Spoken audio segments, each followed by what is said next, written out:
But it's really easy for you as a sales team to go, oh, they weren't right, or oh, they went with a cheaper provider, and that might well be the case. As a business owner, as a founder, it's massively detrimental. Is the business where the three of you want it to be?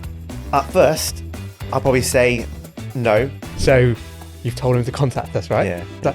Oh no, I didn't think of it. Because we're nowhere near finished either. We're nowhere near, I cannot sit here and go, we have a successful sales and marketing engine. They drove off and we'd like waved and let the dragon. I went, had an enjoyable night, and it was a total waste of time. I remember you looking at me and you're like, I was mortified. what are you doing? And that was the moment you realised it wasn't for you.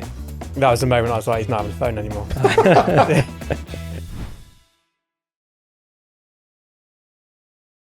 Hello and welcome back to The Scale Up, the podcast where we talk about everything growing our business.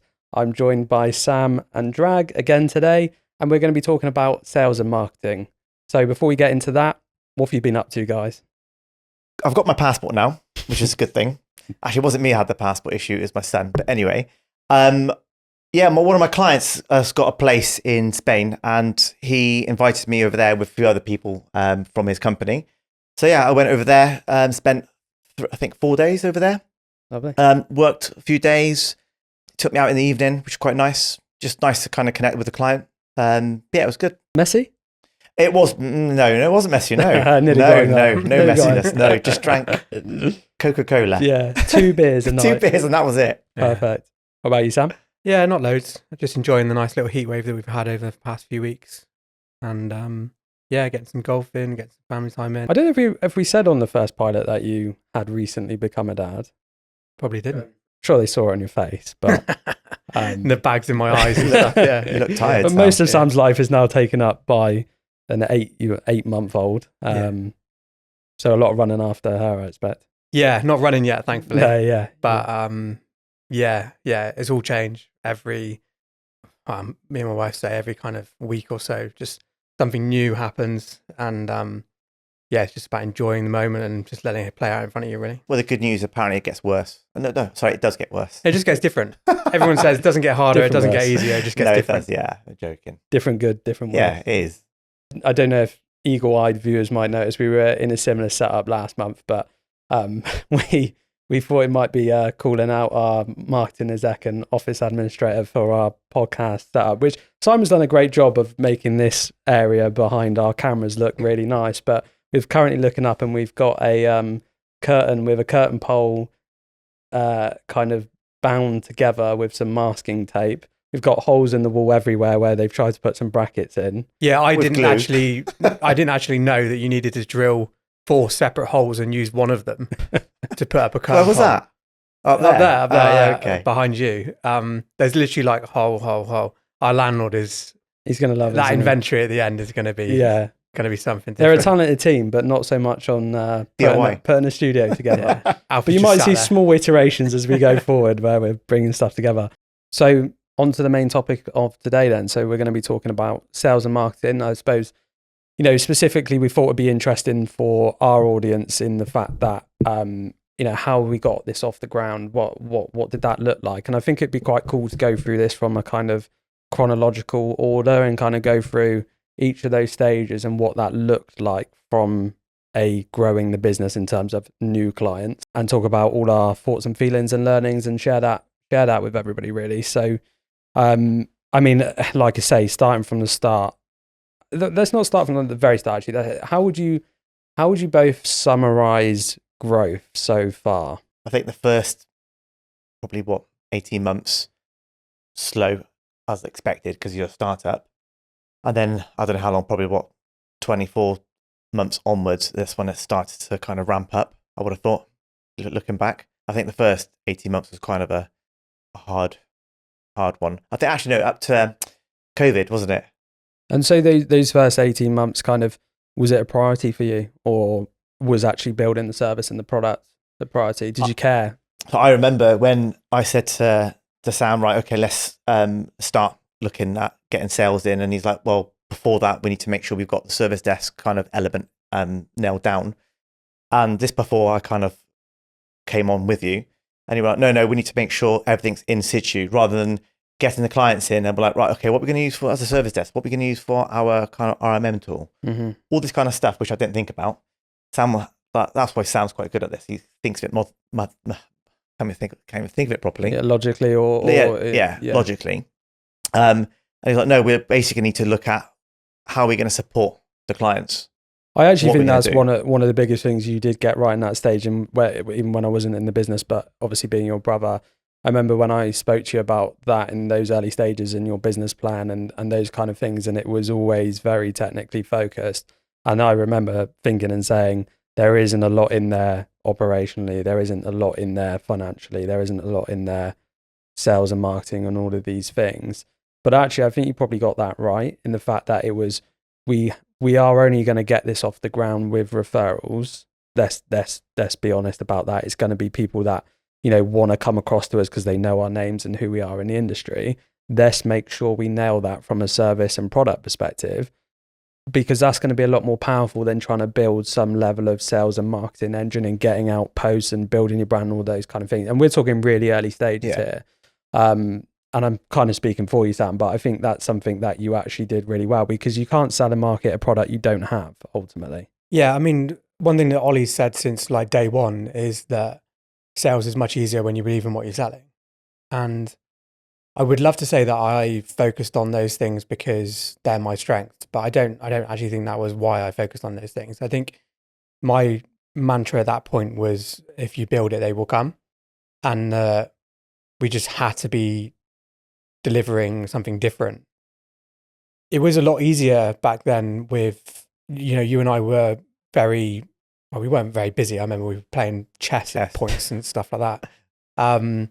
So, if the phone rang, we would be the ones that got it. And selling that is easy. Hey, look, you can pay less and you can get a more experienced person on the phone. And, some people saw right through that and saw that won't last very long because there's no possible way that it could. But at that stage, it was always going to be easy if you just made sure that you could deliver something well from like day dot.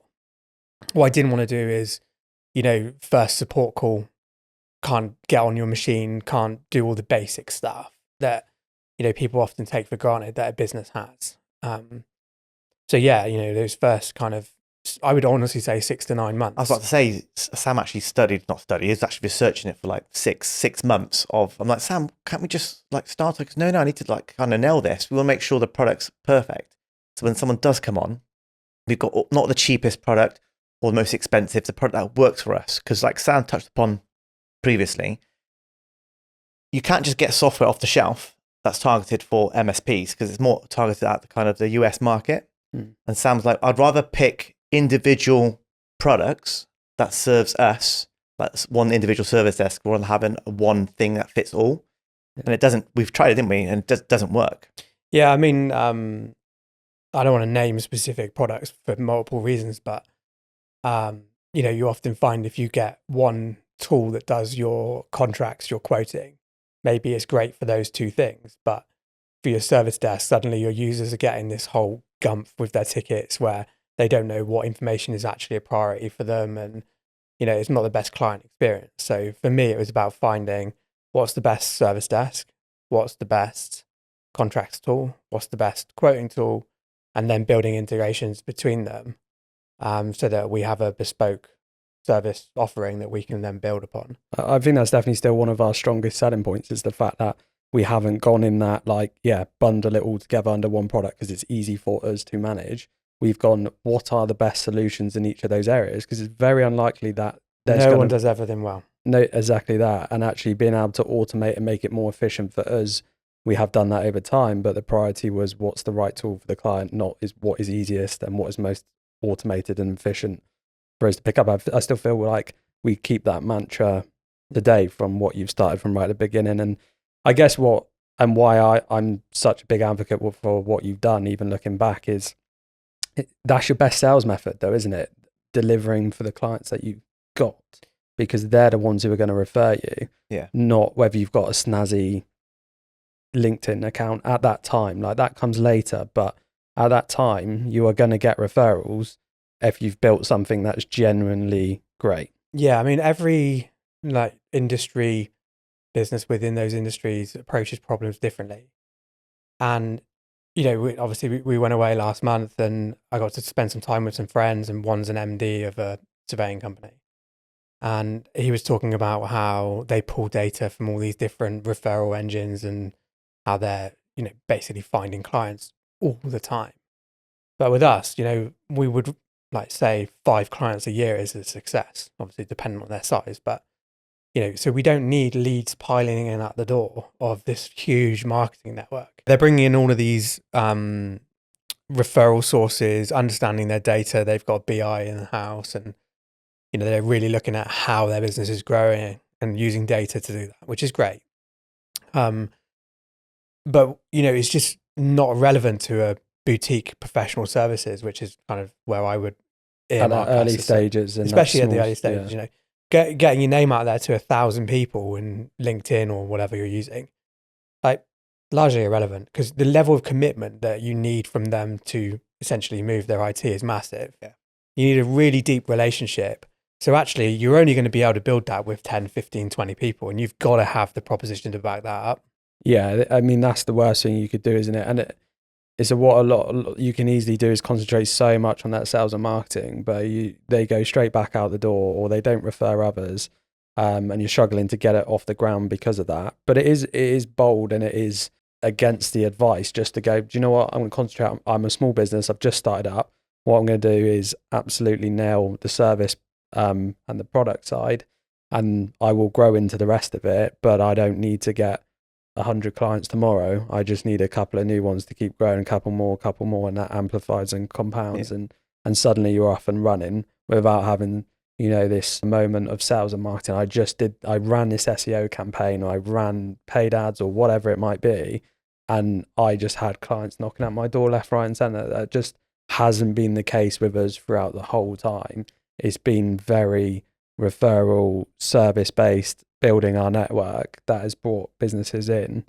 And I guess my question then to you guys is, going back to those first 18 months, did the growth feel quick or slow? What do you reckon, Sam? I think it was quite slow to start off with. Yeah, I think it was slow. I honestly struggle to remember life pre-COVID, to be honest with you. I think we spent a lot of time building proposition, and we were just dripping in clients, and it felt fine. And then, I would remember it personally as we weren't particularly busy. We were oversubscribing ourselves in staff numbers to give the perception that we were slightly bigger than we were. Which, is just investing in your business, which is totally fine thing to do. But it did mean that we had more staff than we needed for the work, hence building the service, building the proposition. But, we did have more time as we laughed then, we were messing around playing chess on the day or whatever. Yeah, that's true. But I remember when COVID came, and then everything's obviously locked down. That was the most stressful part in my, not my life, but most stressful part probably since being here. Yeah. Because it was like me, you, and 2 other people, and then you've got all these clients that want to work from home, VPNs, want to buy laptops, wherever it might be, and then it's literally rush to get it all done. Whilst the whole world's closing down. Exactly. Yeah. And then we had to carry on as normal. And it was this period of we had, again, I'm not going to name organizations, but we had one that was a very staunch anti-remote work organization. They had no infrastructure to work remotely in any way. Who just suddenly started picking up PCs and taking them home, and being like, it worked from home, wasn't it? Absolutely not. No. There's an educational piece as well as an operational piece there as well. Yeah, and we're then scrambling to, and I'm sure every IT provider was in a similar position, because it wasn't like we didn't offer those solutions. No, it was that client was very anti it until then, and suddenly, they don't understand what technically is required to deliver, and neither should they. That's why they outsource to us. But we're there, it's gone from 25% demand, 30% demand to double, triple that, and just trying to deliver whatever change program we can in as short a period of time as possible. And that was a horrific. Yeah, that wasn't good. Yeah, a good 6 to 9 months. I know that we went back to work kind of thing, but that was very, very stressful. Rocky side, and probably just a very out of the ordinary time where you weren't then able to focus on sales and marketing, and it was more about operations. But what I will caveat that with was, I distinctly remember as soon as lockdowns were tailing off, and especially for businesses. I know our personal liberties didn't come back for a long period afterwards, but I think a lot of companies really evaluated whether their company delivered, and we gained from that drastically. It then suddenly became, okay, IT is more than just sat there in the cupboard, just mulling things over. They're an integral part to our business, and we've got to engage with that. And we delivered for our clients visibly, and we grew exponentially as soon as COVID finished. I know for the period when it was COVID that all the discussions we had went stale. Went cold, yeah. We have 2-3 clients lined up. I remember when first COVID came, it was meant to come in I think it was February time. Or COVID actually, was it March time, wasn't it? 3 clients kind of lined up to happen, and then COVID obviously came, and then these 3 clients didn't come over for whatever reason. We're like, they're not going to come over. And obviously, luckily they came over the tail end of it, but we didn't know. It's like, what are we going to do now? It's like these 3 clients we relied on. Do you remember we employed someone specifically knowing that these clients might come on in the future? And then it's like, they're not coming on. Obviously it wasn't just us, other companies in the same kind of situation. Well, and the irony was, they were, likely leaving whoever they were with for the same reasons. And it probably reinforced that they were making the right decision coming over. But it just genuinely was, you can't come to our site. You can't, do all the physical work that you do need to do. Yeah. So, that's that. And, it's the last thing on any business's mind is change when you're in there's the external environment like that. So coming out of that and just generally, that time before I joined, were there any kind of breakthrough moments that you had with sales and marketing that you can pinpoint now and go, do you know what, that really kicked us on? Yeah, I think so. A few moments stick in my mind as to, and I honestly think it was genuinely me saying no and Drag saying, yeah, we can do that. And what was that with what? Well, I'm not going to name specifics, am I? Oh, no, but you can tell the story. Company. Yeah. Big accounts that are still key accounts to this day. And I remember you saying to me when we took on a client, say, or 2, and they're a sizable kind of business. And then, met them a few times, and then they obviously came over at some stage. And it sounds like, are they coming over to us? I'm like, well, yeah. He goes, well, why would they? It's literally just 3 of us or 4 of us. And the reason why he said that, the amount of times we went into prospective client meetings to win the business, the first thing he asked us was, how many members of staff do you have? And I'll be honest and say, well, we've got 4. Could easily lie and say, well, yeah, I've got 6, 7, 8 staff, just to kind of lie and just get them through the door, so to speak. And I remember saying 3 or 4, and they were like, it's not enough, is it? It's I'm a bit concerned that you're quite small. And I remember asking the question, I was like, do you mind me asking a question? What is the perfect number? Because obviously other clients have said this, and prospective clients, what is the magical number? Is it 5, 6, 10? And the guy turned around to me and goes, I actually don't know what the magical number is. It's just, I know that's a small number. So gut feeling. And this is a bit off topic, but one of the biggest things that I always say to that kind of, because, we're 17, 18, whatever we are now, and, we're still competing with MSPs that have 100 and odd and across the country. But the biggest thing for me is always, there's almost a false sense of security from a client perspective if they're going to think that just because there's a lot of numbers there that there's going to be any better service. Actually, what you need to look for is the ratio of members of staff to how many clients or endpoints that they actually have.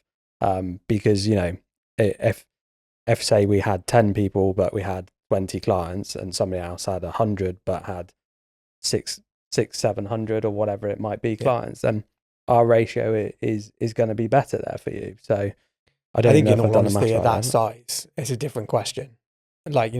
Your point is true once you bridge over a really small business size.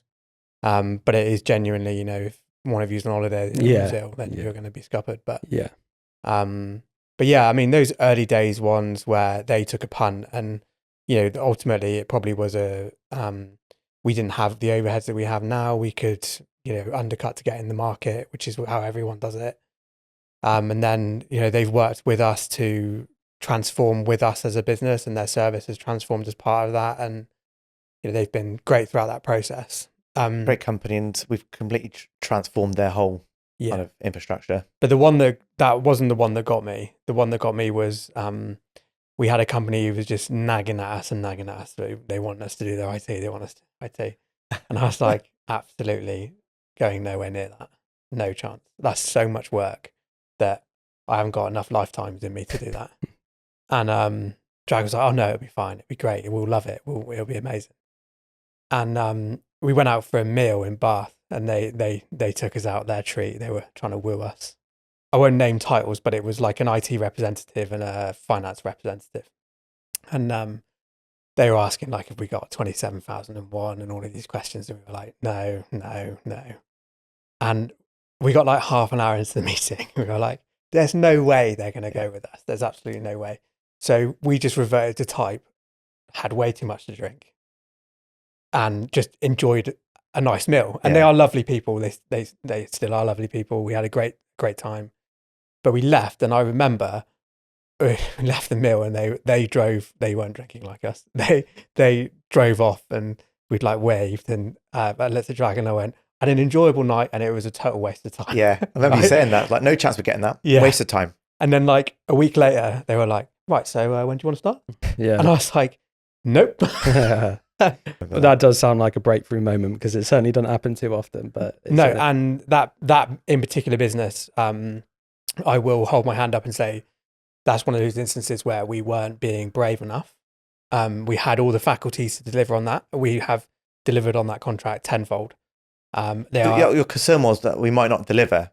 Yeah. Rather than just taking it, let's just take it. Sam's like, no, I don't want to just take it and then not deliver. All the things that we've just discussed about, if you're going to do something, you've got to see it through. There's no, I'm all for the Richard Branson school of thought of say yes, then work out how. But it's not say yes and then let it fester and let the contract die and let it wither and have people depend on you. Like, it's then deliver. And if you aren't confident in the second part of that, you can't be doing it. So, we took it on. We took the risk, but they took the risk as well. And we have delivered, and it's been our best relationship to date. And, it just goes from strength to strength, which is testament to what they saw and why, at the time we're like very green in this process. They're experienced business leaders. They saw something that we didn't. Yeah. And, they've had their fill from us 10 times over. Yeah, definitely. And it, let's be honest, it did take a big toll on you both in terms of delivering that. There was a lot of hard work that I know you both went through to deliver on that, but it was a catalyst for you guys to, well, one, grow the business, but two, probably have the confidence that you do have a service and product and business here that is good and is different and can meet the needs of such a large company. Then why can't you do it for others? And must have given you quite a lot of confidence to kick on from there. And I suppose that leads us to kind of that growth stage, and even it is today, very referral led from how well we deliver. How did you kind of go about it in those earlier stages, kind of building those referrals, or what was your attack plan for growing the business? Well, it's employ a salesperson. That was our initial kind of. We got to a stage where my outbound calling wasn't that comfortable, good enough, shall we say? Are we allowed to say a quick anecdote on that one? What about Liam? No. Just the fact that the first time you picked up the phone to do an outbound call, you said your name and the company name of the previous place you worked, not your current workplace. The thing is, when you work at a company for such a long time, okay, it's instilled into you, and you say, "Hi, it's Drag here from," and then you say the name, and then I remember you looking at me, and you're like, I was mortified. What are you doing? And that was the moment you realised it wasn't for you. That was the moment I was like, he's not having a phone anymore. In seriousness, like that initial attack plan, honestly, we built the service and then it just ramped and we didn't have to do anything. Like, it literally was just a case of our reputation, enough of a word of mouth in the business community that we are involved in. I've always described it as like almost like a spider's web. And, 1 becomes 5, becomes 25, becomes 50, and so on, that exponential ratio. And, I would say in recent times that's relatively dried up. It still is there, but it's not as prevalent as it was in that beginning. But as I say, you get a reputation for delivering. Some people dip their toe in the water and sing your praises after a year.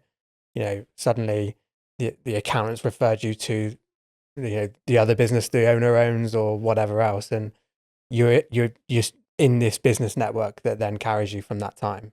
Yeah. And in all honesty, I think a lot of that was more your previous experience in being in the industry, probably more than it was BZB giving that level of referral, would be my guess at that time. I think it's, let's say you got 5 people that trust you, 5 separate businesses, and you deliver for them over the space of a year, or in the scenario from earlier on over COVID. And then, the director from there owns another firm that does something slightly different or whatever. They then go, well, we've moved this company and this worked really well for us. We've had a torrid time. I think, honestly, looking back and reflecting on it, COVID really sorted the wheat from the chaff in that sense and made you realize whether your IT was delivering or not. I think one of the things that we struggle with sales and marketing now is people outsource their IT because they don't want to know about it. So how do you evaluate it? Well, my opinion is you bring in a trusted third party who has no skin in the game to evaluate. But a lot of people don't want to do that, and they just want to bury their head in the sand and hope that the decision they've made is the right one, and it can't be that wrong because they're an IT provider, right? Yeah. So I think that initial influx of people was just having access to those early 5 to 10 good contacts. Yeah. And from there, it just grew. Yeah. If we had to summarize those early stages, I think, going to the networking groups, doing the cold calls and stuff was nowhere near as beneficial of actually delivering a service and a product and trying to refer from those small, client base that you had at that time. But that probably doesn't last. We certainly haven't found that's going to last forever, but it's just utilizing your resources and what works best at that time. You said you employed a salesperson at that point. What was the decision there? What was the direction? What did you want from that? To grow, we got to a point where we got to a certain size and we didn't have that much growth after however many months it was. So we knew we needed a sales arm to the business. And then it was like, well, okay, who do we look at? Let's go to market. And we did try some like telemarketing people, didn't we? We did outbound calls basically for us. We tried that for like a few months. It didn't work out. And then we spoke and said, look, I think we need to employ someone. And then like, well, the money is going to cost them a lot of money. Like, what we're going to do? And then we was like, well, we can make it work. And that's what it was, wasn't it? We said, let's just take a punt at it. And which we did. And then we got some clients from outbound calling, kind of the easy kind of wins, because they'll be like, they might be annoyed with their IT at a specific time when that person picked up the call, just luck. But then we grew quite a lot from that. And then, and that was kind of the main focus of how we're going to grow. We need a sales kind of division to this kind of business. I don't think lead generation outbounding works in our industry. Not anymore. It probably did like 10 years ago. I wasn't I wasn't in a position where I would be evaluating whether it worked. You would be, but not me. I honestly think like it works if you're a large organization and you've got people who can take responsibility. But like right now, and for where we've been, founder-led sales is the key. And that, you can use sales staff to kind of support the journey and make, continually, I don't want to say do the admin on a sale because that's not the right way to phrase it, but to just give a front of house and make sure that all of it's being handled in an administratively appropriate way. But in reality, most people will be buying from you because of who those founders are and what the business represents, not because of and random outbound call. I think one thing that stuck with me is one of the IT managers that we work with he genuinely said, I reckon I get about 10 a week from like basically competitors. Oh, inbounds. Yeah. 10 calls a week. Yeah. It's crazy. And look, I think that then becomes just the conversation of, can I undercut? And that's not what we are as a brand. So, I steer away from saying, does it work in our market? I don't know, but it doesn't work for our product and what we're trying to sell. Yeah, I think if you want to go out there and you go, I can save you money. Let's do a license review. Let's look at how your IT spend is, and let's get your costs right down. I'm sure that you probably will get some quick wins. But will they be businesses that value your relationship and value what you bring to their business? Probably not. Yeah. I think when I look back, when, I joined at a time where you had reached your kind of, point where you were like, this isn't really working, from the cold outreach, from giving it to somebody and saying, go and make us sales. I think when I came in at that stage, I was in agreement with that. I think what struck me was how far behind we probably were on a brand perspective, and that's where the marketing kind of needed to kick in. And I mean that from an outward brand perspective, not from what your existing clients think of you, but what does BZB look like? The biggest thing from when, like, that period when you joined is how, and I know you've noticed it already, but how quickly your brand image has to change according to where you are as a business in your journey. Like, the original brand image that we set up when you were, or we said that we want to portray in a public persona 2 and a bit years ago, was friendly, experienced IT people. Local, know them on a first name basis. You get to 17, 18 people, and that isn't going to fly. Like, people aren't going to resonate with that because they don't know you on a first name basis. The business is getting too big for it. And already, you're talking about how we've revamped the website, all our branding, all our messaging, everything else. So I think that period when you joined was a huge flux period, and we hadn't caught up with it yet. Yeah, definitely. You had got to a stage where you were hitting that, we're a company now. How do we move this forward? I think that was one of the first things I did, was move it from a isolated sales department that nobody really knew what was happening into those kind of three structures of business development, sales and marketing, and tried to make it more specific, more measurable, more insight led and process driven into those areas, and gone, right, what are we doing for developing our brand through business development? What are we doing in terms of growing our brand and talking to the right people and our target market and all that from a marketing side? And then what does our sales process actually look like when we're going into these client meetings? What are we saying? How are we presenting it?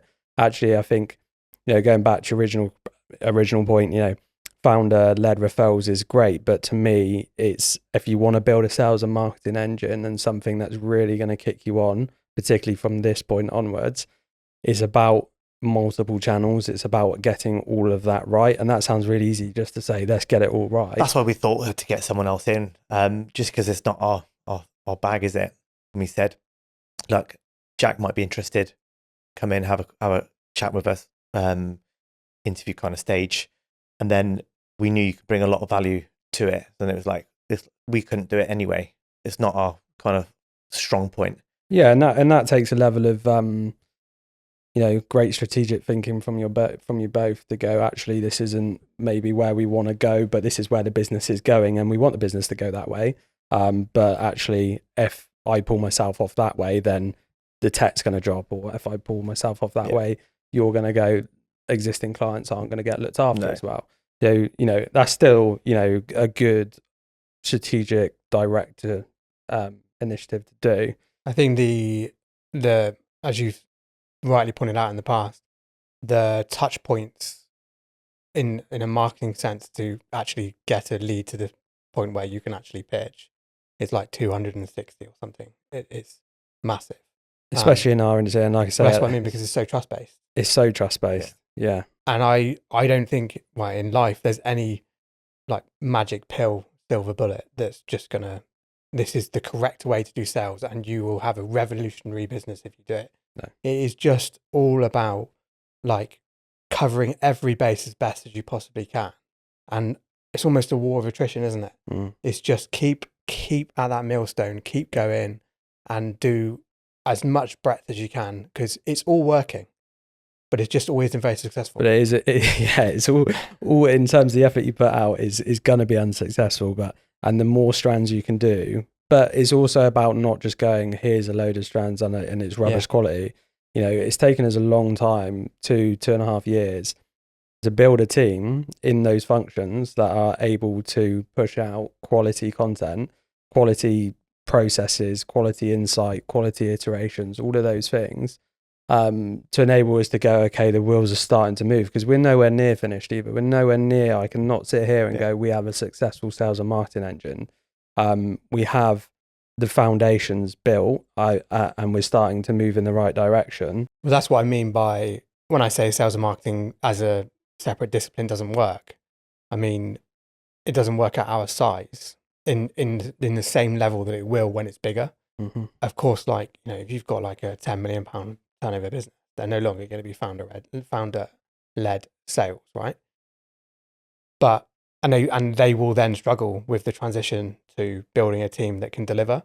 We've just taken that stage early. Yeah, and started to build it into our business and our culture. And I don't fully agree. Like founder-led referrals, I think were definitely more prominent than I'd say they've been over the last couple of years, and I think we need to lean into it more.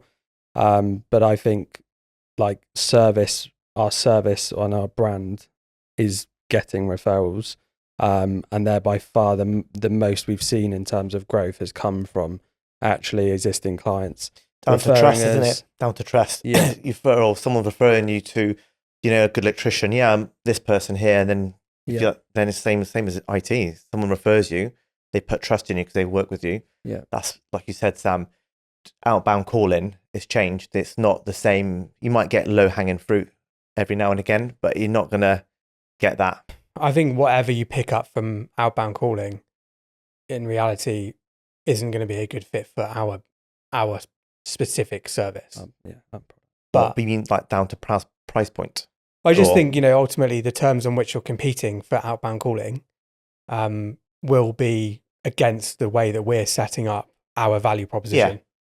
Unless they're leaving for a specific reason, the IT is not good enough. Yeah. Versus I can save you money, which is not our kind of, we don't want to do that. It's more if you hit someone at the wrong time or right time, should I say. Yeah. For me, you know, outbound calling as an isolated strategy is never going to work. And I think most people, you know, will completely say that. And I don't think anybody is saying that it does.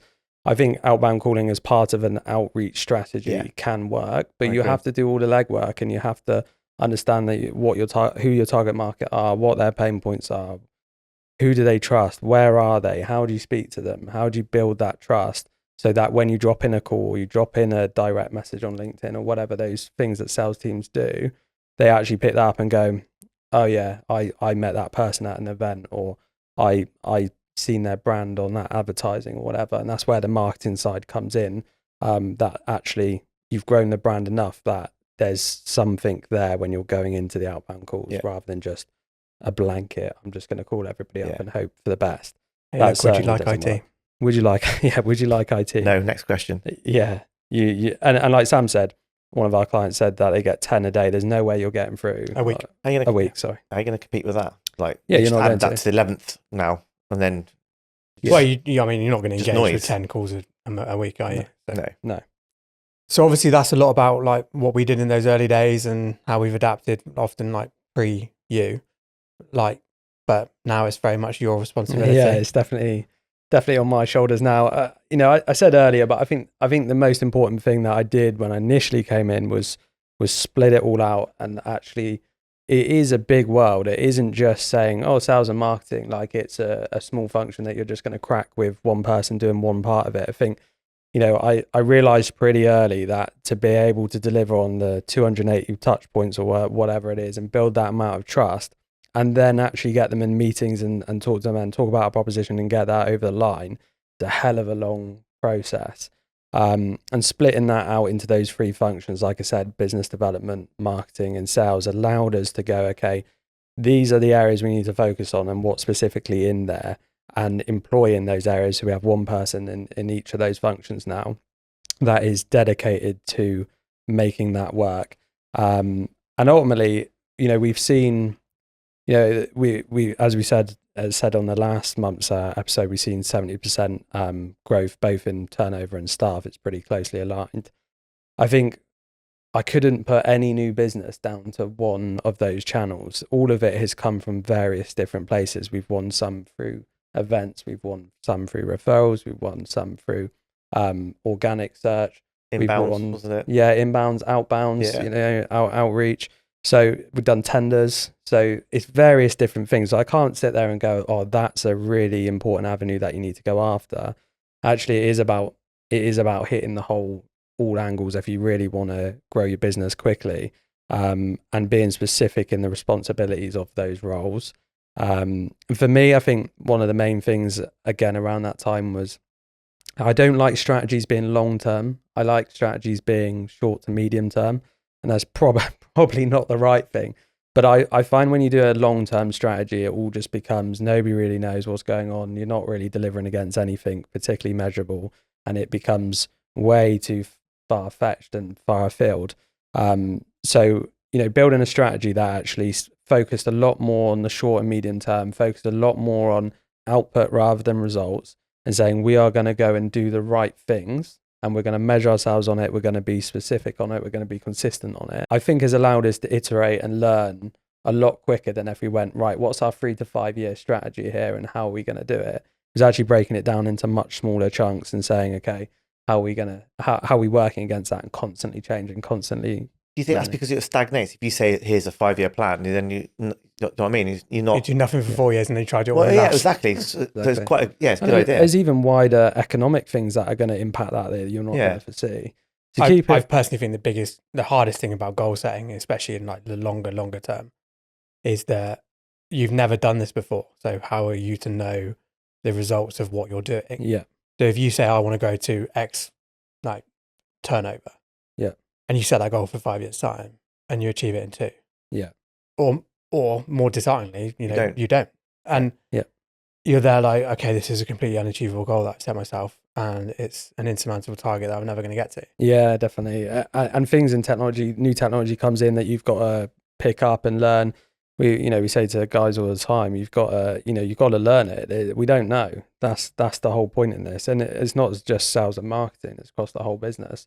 Things are changing. We need to keep up with it and learn as we go. And maybe it worked for us a little bit in the fact that we didn't go, we've done this somewhere else and it was successful, therefore here it is, because actually that might well not work for this product, for this time, for this industry, all of those different aspects. So as a team, we continually are trialing things, experimenting things.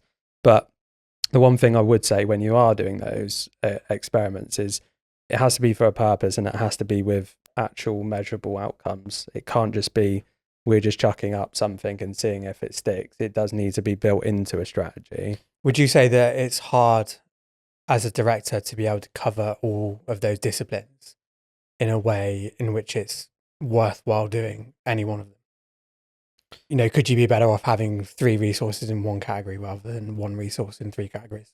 No, I think you need it across just purely because I think they link in together. I don't think you can sell something that has a terrible website and no brand presence. I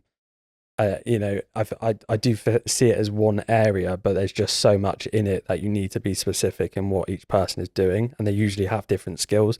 Our marketing exec doesn't have the same skill as our sales, so and if we put 3 salespeople in, we wouldn't have any marketing, which wouldn't generate the leads. So no, I'd say we've got it right in terms of how that's spread. But yeah, as a director, trying to understand and be in depth in all of that whilst running the business and the other sides of the business, not just sales and marketing. You have to trust your team and you have to they have to take on that learning curve. So obviously you identified like 3 categories: business development, sales and marketing. And now like contract procurement almost becomes the 4th, right? In some ways, I mean, we've put it in as sales, but it bid right in sales. It's almost a separate discipline again, isn't it? It's very different. It is a different skill to be able to write a bid about our technology and how that fits with a service than it is, outbound calling as part of sales. So yeah. Would there be any other things that you think of that we're not covering at all? Giving an example, trusted referral partners, like other suppliers as such. Yeah, I mean, I think our weak points that we're addressing at the moment have been contracts, procurement, which we're obviously starting to kick off more now, and probably third-party partnerships. We are, I think, as a business, a bit shy from third-party partnerships purely because that we like to be as independent with our clients as possible, and there's always a little bit of what you're going to, if you're going to gain something, you're going to have to give up something. But I think if you partner with the right third parties, there probably is a mutual benefit where that isn't the case. But you do have to be really careful with that. Going bulldozing in, making partnerships with third parties that maybe don't align to what you need, or maybe they have a different vision for where they want to take their business, is going to be really difficult. But if you mean third parties in terms of like product suppliers, then there's definitely more work we can do with likes of Microsoft, likes of Cisco, in terms of being a referral partner with them, if that's more what you mean. But I think there probably is more avenues out there, and it's probably another good one for the podcast that, particularly if you're in our industry and that you've got a certain avenue that's really working, or and would like to share that with us, then we'd definitely be open to it. Like we said, we're building it and we're learning. As obviously the whole government procurement world is a very closed shop in reality. Yeah. Especially the bigger boys level anyway. But I have had a couple of friends say, they're Microsoft partner. You get to the size where Microsoft start referring you leads, and as a professional services outfit, you start delivering transformational change on behalf of Microsoft. And those are when you really get into the big boys, isn't it? The big boy leads. Yeah, which is, we have all the resources to be able to deliver transformational change for businesses.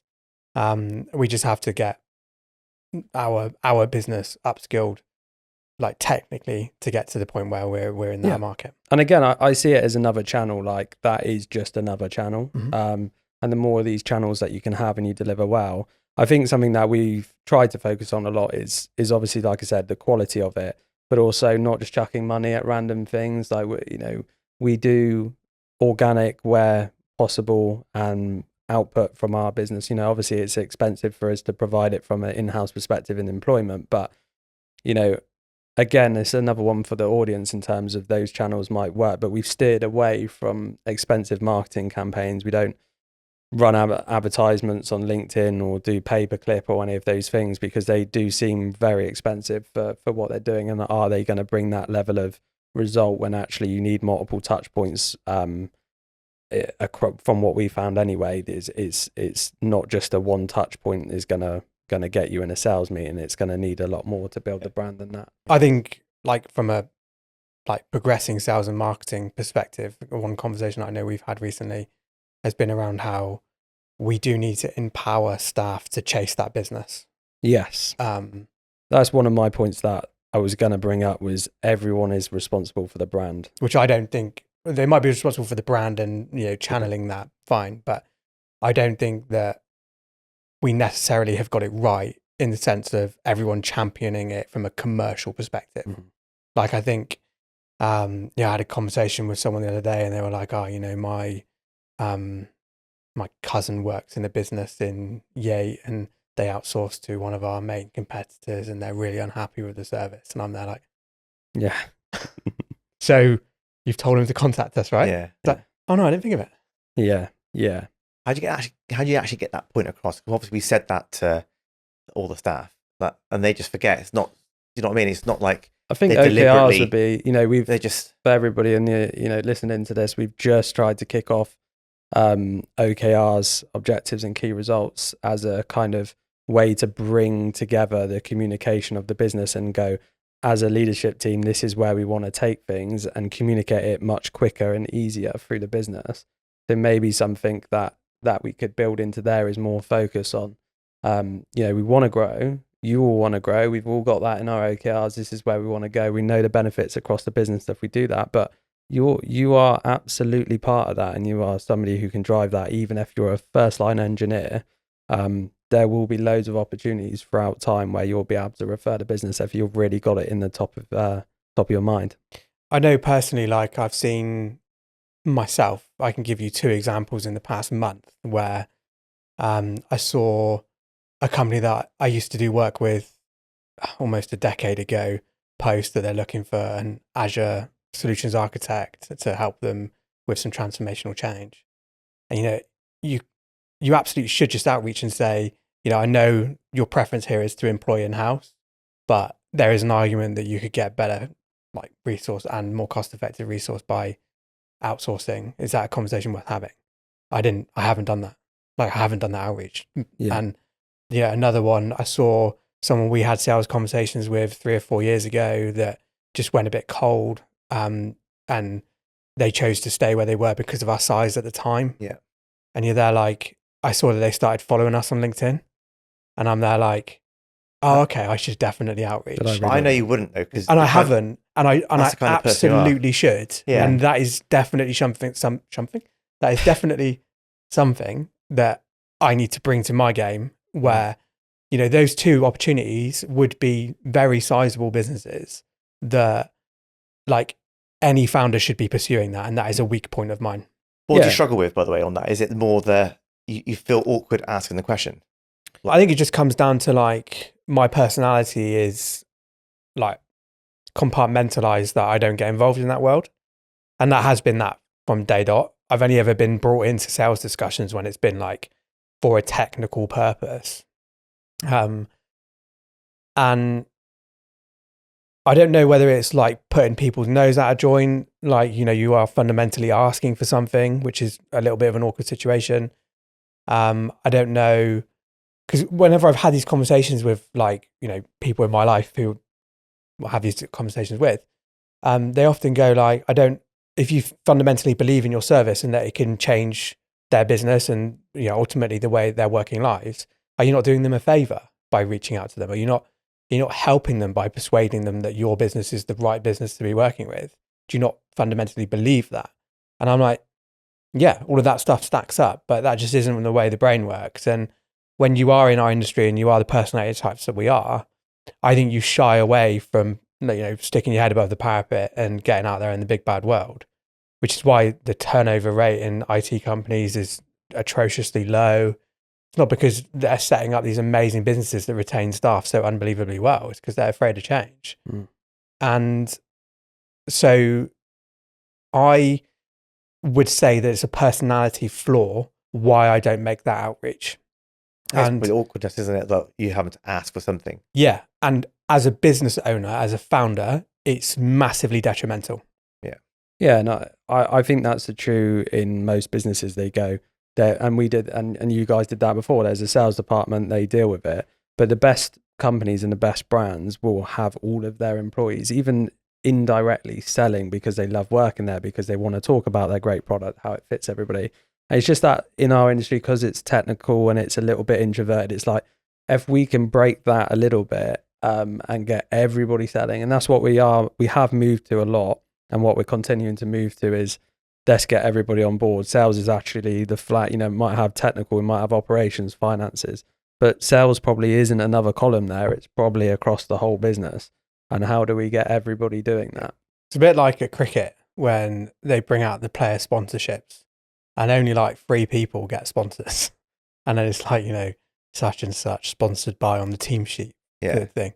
And like the entire team sheet for the cricket club for the first week was like, sponsor available, because no one wants to stick their neck out there. They don't want to, go and ask people for things, and they don't want to. I mean, obviously the sponsorship for cricket is a little bit different because you're probably not going to get any return on that. You're just asking for a favor. Yeah. But in this instance, I do believe in the product. I do believe that we could deliver, and there's no reason that I can identify as to why I shouldn't make that outreach.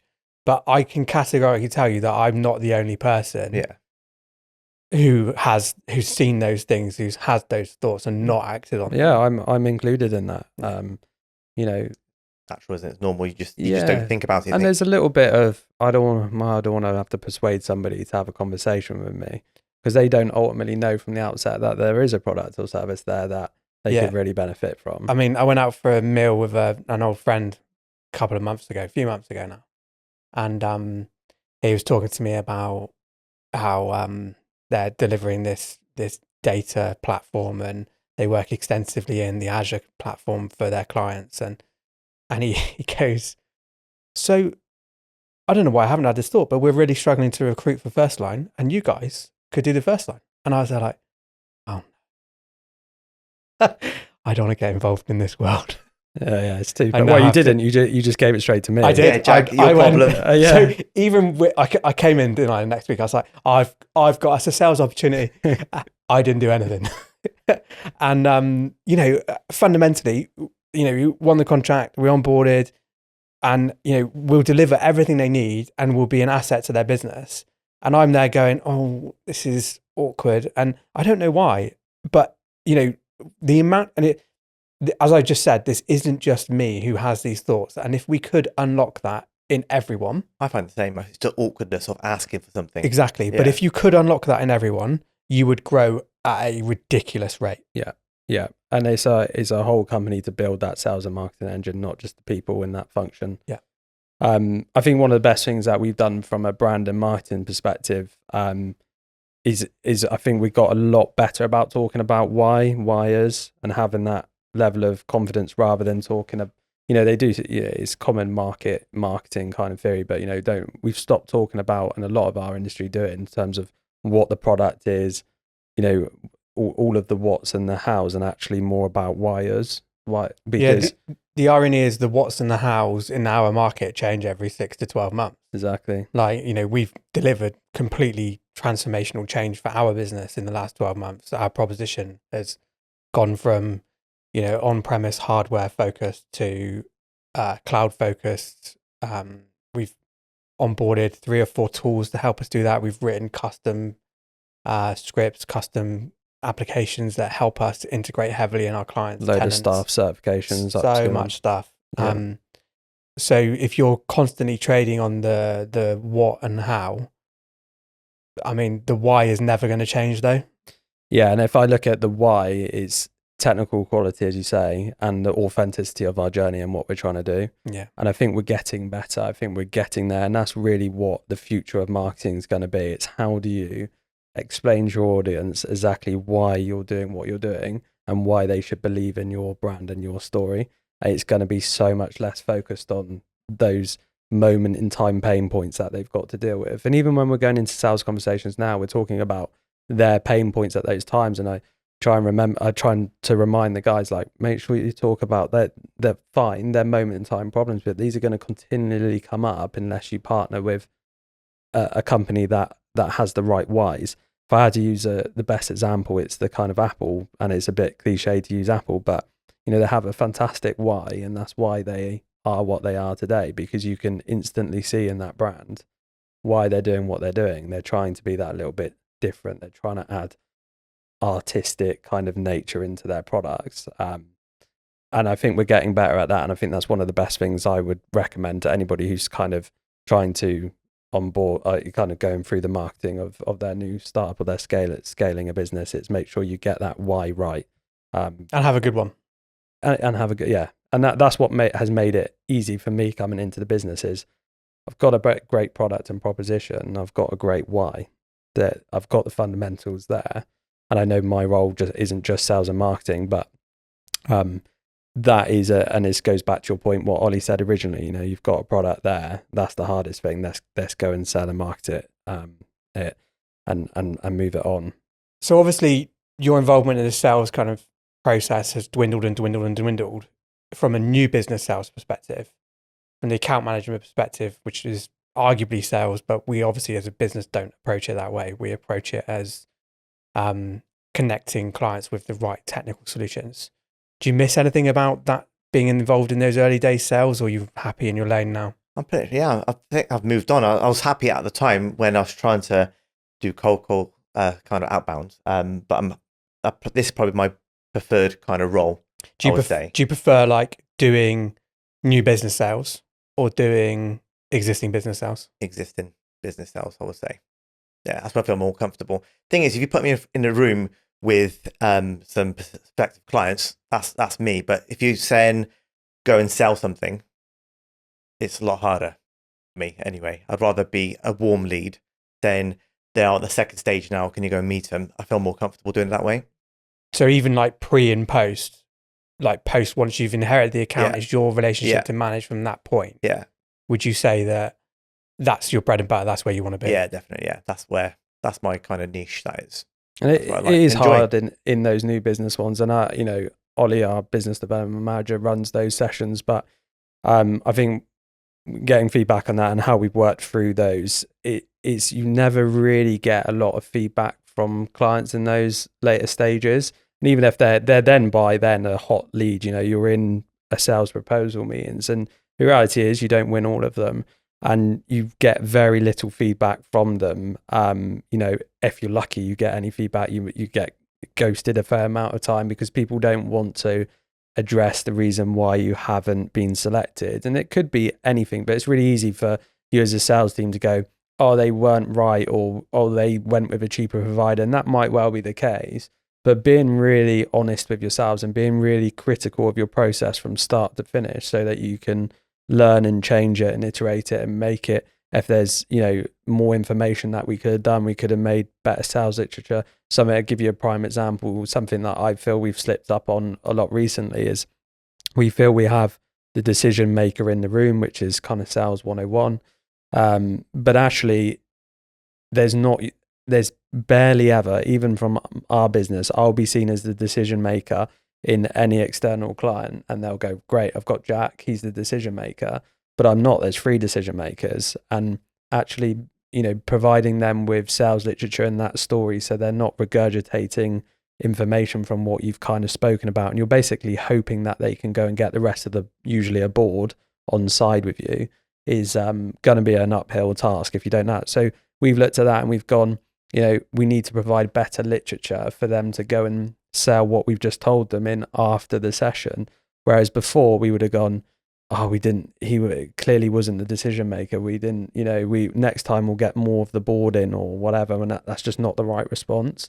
So, something that I've definitely seen in that side is sometimes take your ego out of it and try to be as critical as you can, because it's a real on show to the rest of the business point when you're, everybody's going out the door to the sales meeting, good luck, how'd you get on? Being able to go back and go, yeah, we didn't get it because actually our process wasn't as good as it should have been. When you contacted them, obviously, if the ones we didn't get and you did contact them, do they just ignore you?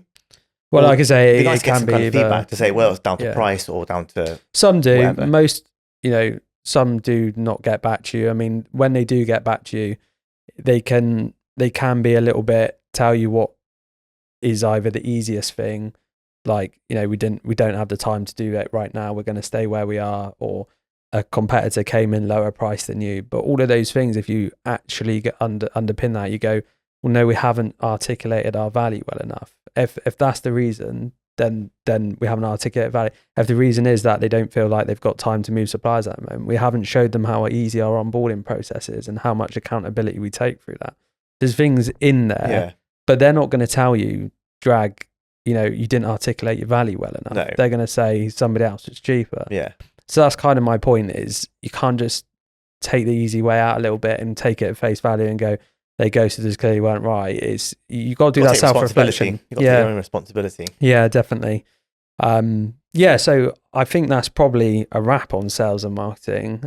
We covered quite a bit there, but it is a massively broad subject. So if there's any questions or anything we can elaborate on, please do let us know, because there's a whole load of information. We probably could have gone on for about 2 days there. So try to keep it a little bit wrapped up into the specifics. But yeah, please do engage if you've got any questions. So on the topic of questions, we've had a couple in, so I'll go through them. I think the first one really is for you both, where at a smaller level, so obviously taking it back towards the beginning, you had client relationships that probably felt a little bit more personal. You've taken them on yourselves. You talked about some of those bigger accounts, those breakthrough moments where you had those personal dinners with them.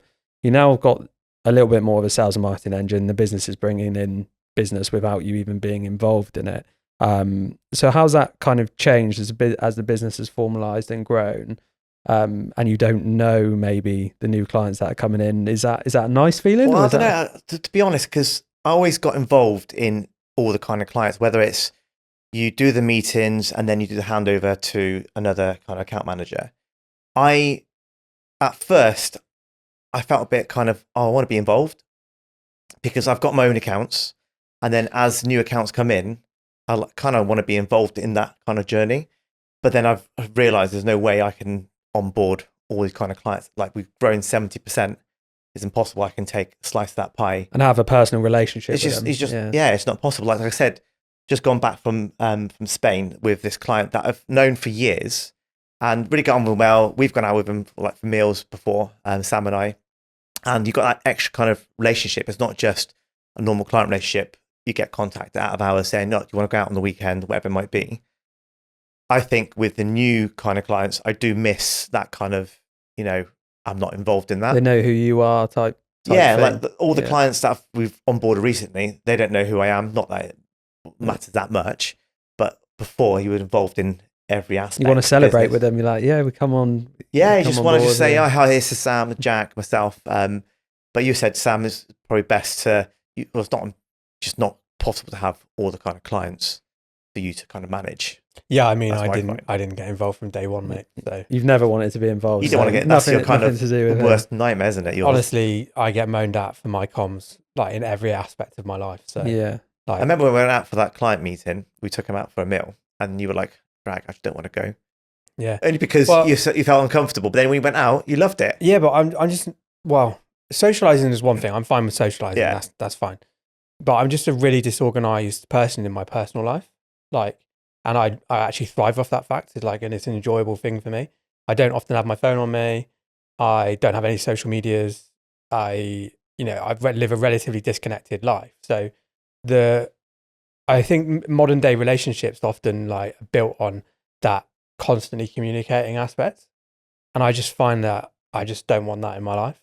So, with you get emails off the clients all the time and you expect it to go back within 24 hours. And I just don't have that time available in my life. So I think I shy away from building those relationships because I don't want to let people down from what they want from it. Yeah.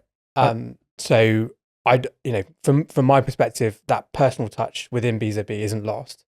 Yeah. They didn't know I existed in the first place. So that's fine. Yeah. And then obviously we've hired 1, now 2 account managers to work in Drag's department. Yeah. So it's now 3 abreast, and we'll keep scaling, and they'll keep getting that personal touch, but it will just be within their own account manager. I think what's really nice about it is that it's almost passed that baton down to the team, and they're happy, and the clients are happy and staying and positive and enjoying the service because of the company, not because of any personal relationship that you may or may not have had with the client coming in. So, and plus I have faith in all members of staff, but especially my team, that if someone takes on a specific account, that big account we've just taken on, I have no worries about how he's going to take that on, because I have complete trust in what he's going to do. And we meet regularly, and he'll go through kind of the problems that we have, and then we'll meet with Sam and his team. Like, we've got this one specific task we need to do for this client, whether it's my client or his client, and that's why we work great in a team. Yeah, I like I say, I almost think that's great that it's not personal and it is business, and actually our business is delivering such a great service that there doesn't need to be a level of personal relationship with the owners or smoozing or any of those things. We're actually just delivering a great product, and that's actually quite comforting. That's actually quite nice to know. So hopefully that summarizes that question. The other question we had in was, we've got 2 more actually. We got, is the business where the 3 of you want it to be?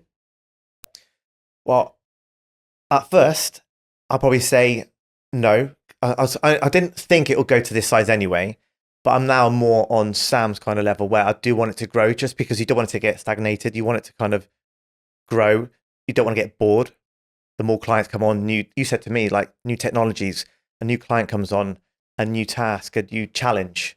So I think I'd rather I want to see it grow more than it has. Well, not has. I want to see it continuously grow, from my perspective.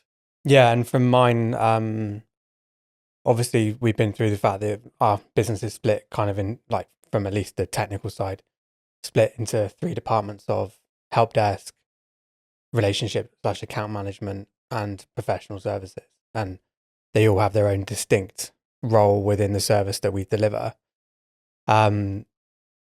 I personally would like to grow out professional services from something that only interfaces with our existing relationship managers, our existing accounts, into something that can work with third parties. They can benefit from the skill that we have in just infrastructure services in general, where we can deliver transformational change for organizations that don't necessarily exclusively have a contract with us. And I think I know the question was, am I happy with the size of the business now? No, because I think that the skill set that we have in-house is capable of working with much larger enterprise-sized businesses that can benefit from the deep skills that we have. And I think that will deliver a lot of growth for us if we focus delivering those professional services. Yep. And I think from my perspective, it's easy when you say, is it, is a business where you want it to go straight onto the size and the growth and the kind of sales side, but is the business where I want it to be from a journey and a moralistic and what we're doing? Absolutely. I think we've done everything I wanted us to do when we set out to provide the workplace that we're providing, and the client service that we're providing to our clients is second to none. So it is from that perspective, and I agree with you both that I want to kick it on now and I want to grow it more than it is. And you look, day to day for us as directors is pretty much going around and solving the most difficult challenges in the business wherever they come up, which is really easy day to day to go, it's so frustrating, this problem, whatever that might be. But whenever I take a step back and I get these kind of questions, I go, do you know what? Yeah, it's exactly where I want it to be, and I'm really happy with where it is. It's just going, look, there's always going to be things and there's always going to be ambitions, and that's fine. Yeah, I think the wider point of, moralistically and ethically and what we're providing, we're never going to be in a situation where we renege on those promises, basically. And I know in some instances they shouldn't go without saying, but they do go without saying. I wouldn't work in a business where I'm not proud of those things.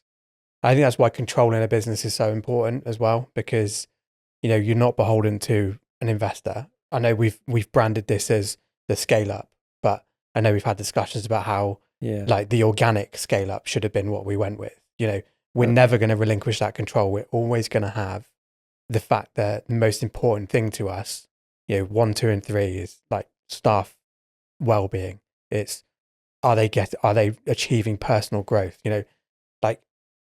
I think it's Maslow's hierarchy of needs that dictate where people need to be in their lives.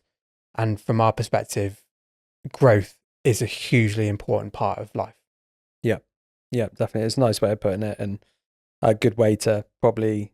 Oh no, we've got one more question. I was going to end the podcast there, but we've actually got one more question. And that was, why BZB IT? Why the name? I think that is. I remember, well, you could tell me the reason why. I know the reason. But Sam did say to me, do you want to change the name from the beginning? I was like, do you know what? I actually like the name. So yeah, BZB was originally founded as a contracting vehicle for me to use to provide consultancy services to small businesses in the UK. And then obviously Drag approached me about the idea of starting a business, and we already had done all of the stuff with Companies House and whatever else. So it was like, well, do you want to carry on with the same name? And he goes, yeah, I like the name. I'm not concerned. I don't need you to name it anything different. I was like, are you sure? Because this is the point of no return. I'm about to go and engage with It was literally, I'm going to pivot the brand. I'm going to go and get a designer involved. We're going to do the logo. I'm going to put some money behind it in that initial. And are you sure this is what you want to do? And he goes, yeah, I like the name. So the name originally, and the second usage of it didn't come to me first. So it is my 2 cats and my wife, which is Bruce, Zoe, and Bane. And then, so BZB IT. And then inadvertently, I've just realized that we've named our first child with the letter I. So, I didn't even think about that. We've only got one more letter to go. They're going to be called Thomas. Which is my middle name. Yeah. So there you go. So yeah, we're still on it. We didn't realize we were still on it, but we are still on it. People say, is it Busy Bees? Yeah. So as I said, the second usage of it, which is now what I explain to anyone else because it's embarrassing, the first usage, is that obviously Z said in an American style is Z, so BZB becomes Busy Bee, and I think it's quite a nice impression for clients to have and prospects to have that, obviously bees represent everything that is lovely about nature and they're a vital part of our ecosystem. So It's nice buzzing around in the background. Exactly that, doing all the untold busy work that no one realizes. Yeah. But yeah, the first person who put that together was actually our initial brand concept designer, which is why the logo is a honeycomb slightly rotated. So, that was picked up on in the early days, but just not by me, and it was a pure accident. Happy accident. So I think that explains the name, and thanks for all 3 questions that we've had. You can submit your questions or comments into podcast@bzbit.co.uk. If not, you can also like and subscribe and leave comments on our channels, which we can pick up here on each episode. So thank you for listening, and we'll see you on the next episode.